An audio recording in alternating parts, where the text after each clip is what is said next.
Tra vari schiamazzi e piccole risate, il Parco Lulù è tornato ad accogliere i bambini e il laboratorio sperimentale sulla partecipazione civile, sociale e politica dei migranti. L'iniziativa, promossa dalla cooperativa Isola in collaborazione con il Dipartimento Ionico dell'Università degli Studi di Bari Aldo Moro, si inserisce nel progetto europeo LGNet e ha l'obiettivo di fornire ai rifugiati e richiedenti asilo gli strumenti giuridici indispensabili per una corretta inclusione sociale e culturale. Visto, permesso di soggiorno e diritto di asilo sono solo alcuni degli argomenti trattati dalle studentesse del corso in Scienze Giuridiche per l'immigrazione, i diritti umani e l'interculturalità insieme al professore Maurizio Sozio. Un'occasione formativa a 360 gradi, come ha raccontato l'universitaria Francesca Carella. Ho cercato di far capire quanto sia fondamentale conoscere quelli che sono i diritti fondamentali e quanto siano inalienabili. E abbiamo trattato anche altri argomenti come le fonti del diritto, la democrazia, diritto naturale e diritto positivo. È stato un bellissimo incontro, ho visto tanti ragazzi molto giovani, interessati, curiosi di conoscere quelli che sono gli argomenti fondamentali che comunque possono aiutarli a ricevere strumenti per vivere meglio nel paese in cui si trovano attualmente.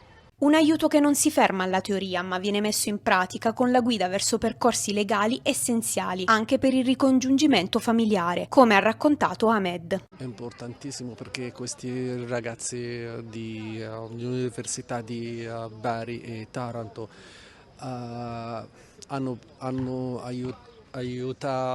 aiutare di noi per fare per il permesso di soggiorno, anche per me, o provare di fare il ricongiungimento familiare per prendere la famiglia da Egitto. Secondo me ragazzi bravissimi, rispondi a tutte le domande, fare qualche chiamata per alcune persone per le soluzioni dei problemi. Il laboratorio cerca di chiarire tutti i dubbi dei rifugiati sui doveri che devono rispettare, senza però trascurare i diritti che gli spettano, come mantenere la propria identità culturale. In questo ambito, secondo l'avvocato Giovanni Piccione, la comunità tarantina gioca un ruolo cruciale. Vengono affrontate le tematiche che più stanno a cuore dei migranti e che cercano proprio una risposta alla loro esigenza. Ha avuto origine questo laboratorio qui nel Parco di Lulù proprio per